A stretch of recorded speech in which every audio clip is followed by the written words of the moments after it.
Los saludo desde Alodoc. ¿Sabían ustedes que según la Organización Mundial de la Salud, la migraña es considerada como la tercera enfermedad más incapacitante en el mundo? De eso estaremos hablando el día de hoy. La migraña, síntomas y tratamiento. Bienvenidos. La doctora Isabel Cristina Restrepo, neuróloga, bienvenida a Alodoc. Hola Juliana, ¿cómo estás? Muchas gracias. Bueno, ¿cómo podemos definir la migraña?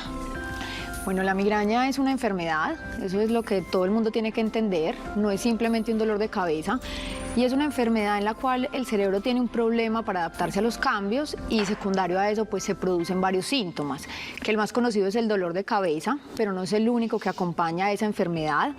Típicamente es un dolor de cabeza que se ubica a un lado, le decimos unilateral, es pulsátil, es decir que la persona siente como si tuviera el corazón ahí metido palpitando, se acompaña de náuseas, de vómito en muchas ocasiones, sensibilidad a la luz, al ruido, el paciente tiene que estar en reposo porque cada vez que él camina, se agacha, se mueve, se aumenta ese dolor.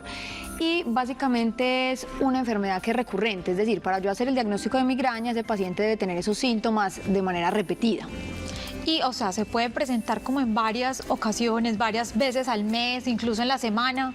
Claro, o sea, para yo hacer diagnóstico de migraña, mínimo el paciente debe tener 5 episodios que cumplen esas características de tipo de dolor de cabeza con esos síntomas adicionales. Y nosotros ya la catalogamos dependiendo del número de veces que se presente al mes, en episódica, que es menos de 14 días en el mes, o en crónica, que ya es tener dolor de cabeza más de 15 días en el mes por más de 3 meses. Entonces, dependiendo de eso, miramos qué tan comprometido está el paciente y según eso orientamos el tratamiento. Doctora, ¿la migraña se presenta más en hombres o en mujeres? Definitivamente en mujeres, es una enfermedad más de mujeres con una relación de 3:1, es decir, por cada 3 mujeres hay un hombre y básicamente es porque ahí influyen muchos factores hormonales que claramente están más predispuestos en la mujer y en quienes más se presenta en las mujeres entre los 20 y los 40 años, que es como la edad más reproductiva. Yo los invito para que veamos a continuación algunos datos que hemos separado para ustedes y acá vamos a tener bastantes inquietudes que nos pueden surgir. Según un informe en el que se consultaron a 800 pacientes activos con esta enfermedad en esta ciudad, el estrés y la ansiedad presenta un 40%, el teletrabajo y la exposición a pantallas un 25%, los cambios en las rutinas del sueño, además del desorden en los horarios de alimentación, un 20% y el incremento del consumo del café un 15%, empeoraron los casos de migraña durante la pandemia. La pandemia subió estos índices de migraña. Sí, lo que vimos definitivamente durante la época de pandemia, incluso hasta ahora, es que la migraña se empeoró en aquellos pacientes que ya tenían la enfermedad y también apareció como síntoma, como enfermedad nueva en quienes no lo padecían. Y era lo que mencionábamos en este informe, en donde consultamos 800 pacientes activos con migraña y lo que vimos es que todos esos factores influyeron para que se empeorara durante la pandemia. Entonces el estrés y la ansiedad que generó el miedo a una infección, el miedo a una hospitalización, un ingreso a UCI, bueno, la misma vacunación, todo lo que trajo y los otros que mencionaste ahí pues fueron determinantes para que se empeorara durante la pandemia. Tenemos este último dato y es como preocupante, hoy casi 5 millones de colombianos sufren de migraña. Las más afectadas son las mujeres entre los 20 y 40 años, como usted ahora nos señalaba, entre el 13 y el 17.5% padecen de esta enfermedad. Se estima, según el Ministerio de Salud, que 1 de cada 7 personas que presenta dolor de cabeza es por esta patología.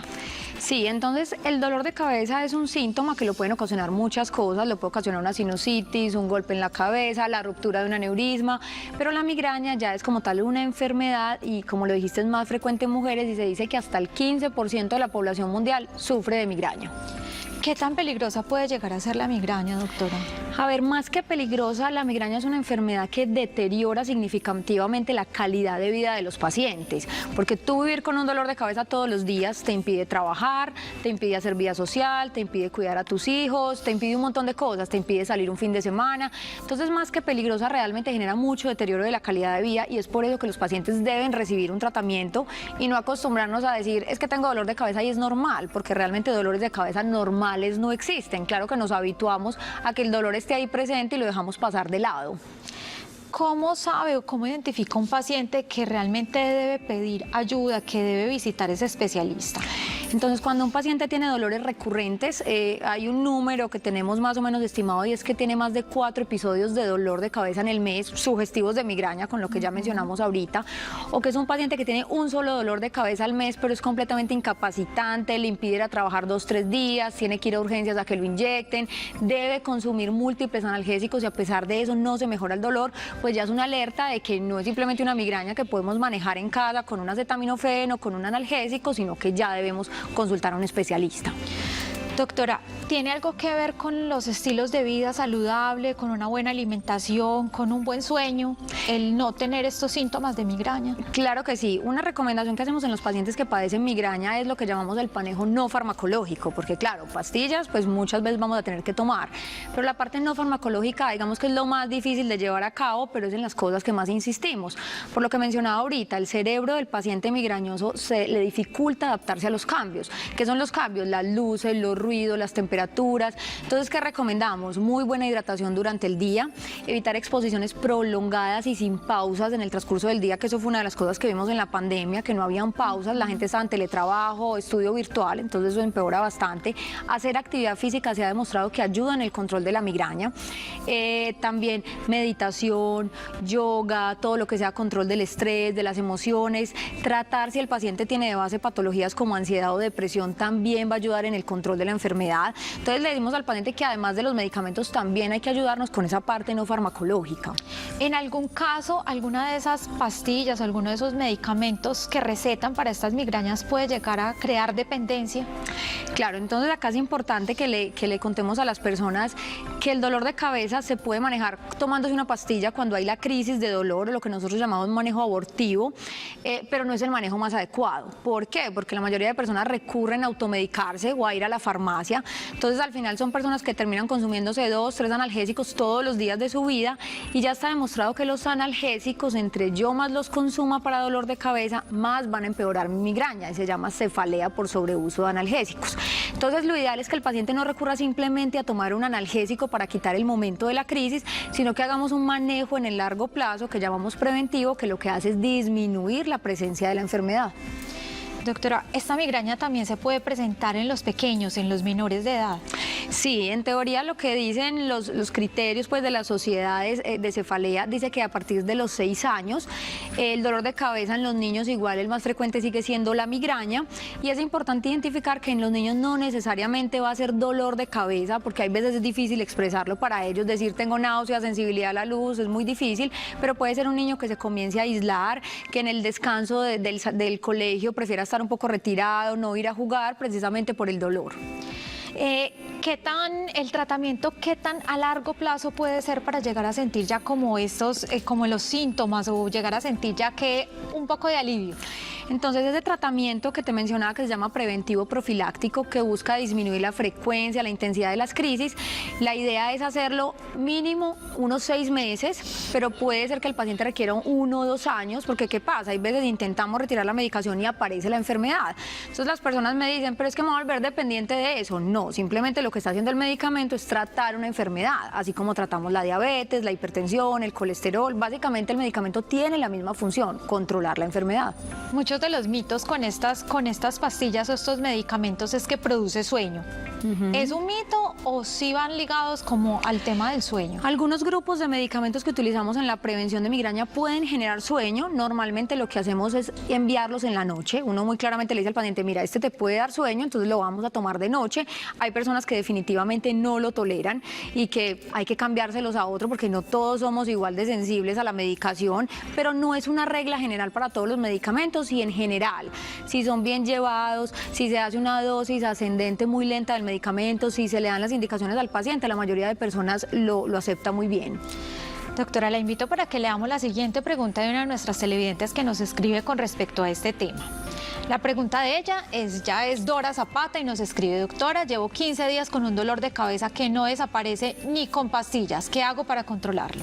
Entonces la idea es primero buscar la causa, hay que saber por qué le está doliendo la cabeza, porque el dolor de cabeza es solo un síntoma, hay que ver si tiene como todas las características de migraña. Y lo otro es lo que mencionábamos ahorita, tener dolor de cabeza frecuente no es normal, tener que tomar pastillas de manera frecuente y que incluso sea peor porque no te lo quite tampoco es normal. Entonces hay que ir como a la raíz del problema, por lo que les mencionaba. Entre yo más analgésicos tome, seguramente más dolor de cabeza me va a dar, es como un efecto rebote. Y lo otro es que si es una migraña, hay algo que se llama un estatus migrañoso, que es tener crisis de migraña más de 72 horas y muchas veces si el paciente no mejora con medicación tomada, pues requiere a veces hasta hospitalización para poner medicación venosa. Pero habría que investigar a fondo cuál es la causa del dolor, si definitivamente es una migraña y qué se ha hecho para controlarla. Bueno, y por último, ¿se puede llegar a prevenir estos síntomas de la migraña? Claro, lo que te mencionaba ahorita, con el manejo no farmacológico, que es fundamental, hay veces da pereza, pero hay que insistirle a los pacientes en esto, y con la medicación que está disponible. Hoy en día en Colombia tenemos muchas opciones, antes eran muy reducidas, en Colombia ya hay muchas opciones de tratamiento, podemos hacer infiltraciones con Botox, hacer bloqueos que son como infiltraciones en la cabeza, hay unos nuevos medicamentos que se inyectan una vez al mes para prevenir la migraña. Bueno, tenemos un arsenal muy grande, lo que pasa es que no todos los medicamentos son indicados en todas las personas, habría que mirar cuál es el indicado por persona, por paciente. Doctora, muchísimas gracias por aceptar nuestra invitación en AlaDoc. Muchas gracias, Juliana. A ustedes los invitamos a un pequeño corte de mensajes institucionales, pero ya regresamos con la sección del doctor Hernando Elí.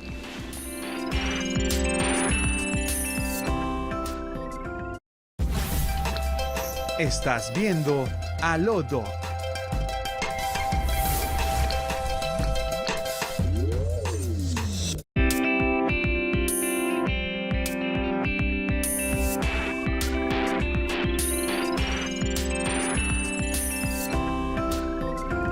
Como les prometimos antes del corte de mensajes institucionales, llegamos a la sección del doctor Hernando Elí. Bienvenido. Muchas gracias. El tema de hoy propuesto por los televidentes. Claro que sí, una pregunta muy importante y tiene que ver con los alimentos según la ley.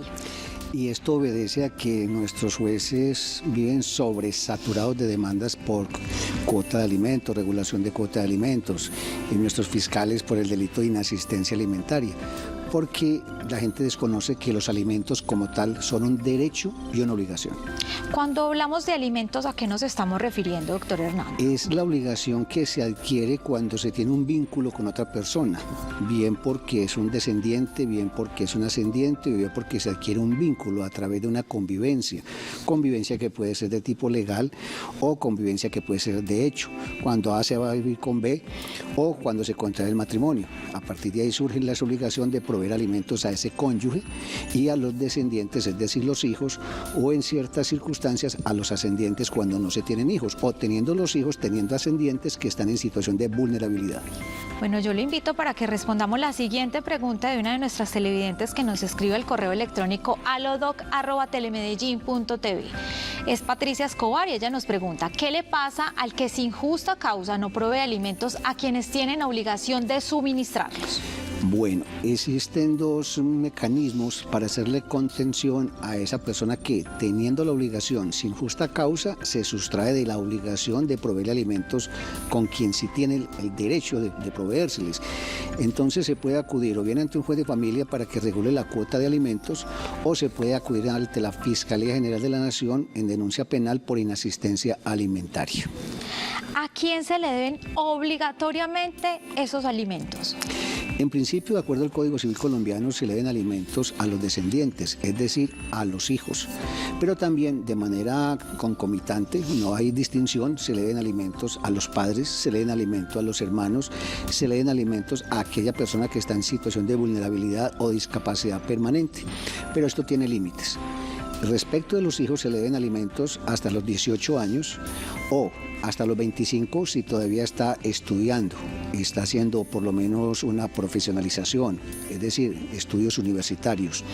O se le da alimentos también al hijo que está en situación de discapacidad, pero cuando el hijo se emancipa, es decir, se aparta de esa unidad familiar, se va a vivir aparte, hace rancho aparte y excusas por lo ordinario de la expresión, hasta ahí llega la obligación de proveerle alimentos. Así tengo una discapacidad. No, si tiene discapacidad, la obligación es permanente. Así viva en otro residencia. que esa discapacidad le permita proveerse sus propios alimentos, porque hay discapacidades que no afectan la capacidad de obtener los propios alimentos. Una persona que no tiene una mano puede trabajar, una persona que tiene problemas auditivos puede trabajar. La ley, ¿qué es lo que busca? Proteger a la persona que no tiene la capacidad de proveerse sus propios alimentos. Y por alimentos no es solo la comida, es también la educación, es la salud, es el vestuario, es el techo. Todo eso se engloba dentro del término alimentos. Bueno, ¿qué puede hacer una persona que no se le está cumpliendo con estos Lo alimentos? que siempre recomiendo, cuando alguien no cumple con esa obligación de cumplirle a esa persona que tiene el derecho que se le provean los alimentos, pues lo ideal es acudir al diálogo, a esa conciliación al interior de esa familia, de esa unidad familiar. Si esto no prospera, pues entonces acudir ante un centro de conciliación, ante una comisaría de familia y en última instancia agotar el aparato judicial mediante una demanda de regulación de cuota de alimentos, o si se quiere actuar con más severidad porque aquella persona que tiene la obligación sin justa causa no la cumple y lo está haciendo de manera irresponsable, pues acudir ante la fiscalía, porque en este mundo pareciera que el ser humano, si no se le previene con pérdida de la libertad, con una privación de la libertad, como que no cumple con sus derechos y no respeta los derechos de otros. Doctor, ¿qué pasa en el caso de la persona que tiene que suministrar esos alimentos? No cuenta, no tiene la capacidad económica para hacerlo, no tiene un empleo. ¿Qué se puede hacer en ese caso? Nadie está obligado a lo imposible. Si una persona no tiene la capacidad de, o a lo mejor la oportunidad de trabajar para proveerse sus propios alimentos y cumplir con la obligación de proveer alimentos a su familia, por ley, por decisión judicial, esa obligación se le traslada a los padres ascendientes o a los hermanos de ese que está en incapacidad, y sobre todo cuando el que tiene el derecho es un menor de edad. Siempre el menor de edad está sobre todos los demás mayores de edad. Se busca proteger siempre los derechos del niño, los derechos del menor de edad. Doctor, ¿y quién define cuánto es el porcentaje que se le debe atribuir a esa cuota alimentaria? Eso lo define la ley, pero por voz o decisión de un juez. Cuando se acude a la regulación de cuota de alimentos, a ese juez hay que acreditarle cuánto percibe esta persona, y esa persona en estricto derecho de defensa puede también acreditar sus propias obligaciones propias y frente a terceros, porque no porque se tenga la obligación de proveer alimentos se le va a sustraer de la obligación de cumplir con otras obligaciones frente a terceros. Valga decir, una persona se está ganando en este momento el salario mínimo, pero tiene un crédito hipotecario, que si no cumple con el pago de la cuota del crédito hipotecario va a perder esa residencia, esa casa donde está precisamente viviendo con quien no le está suministrando los alimentos. El juez tiene que buscar un punto de equilibrio, de manera que a esa persona no se le afecte su propia subsistencia y dentro de esa propia subsistencia no se le limite el cumplimiento de propias obligaciones frente a terceros. Es allí entonces donde la equidad, el juez en su sabiduría y experiencia, de acuerdo a lo que se le acredite, determine cuál es la cuota de alimentos. ¿Y qué pasa si esa persona no está de acuerdo o considera que no está en el nivel que necesita? Dentro de toda actuación judicial se brinda la oportunidad de la defensa. Por eso en este tipo de procesos se debe estar acompañado de abogado que maneje la materia. Abogados 1000, buenos muy pocos, o por lo menos especializados, para que ese abogado entonces en defensa de los intereses de ese que está siendo judicializado porque no cumple con la cuota de alimentos, pues se le imponga la cuota en justa proporción.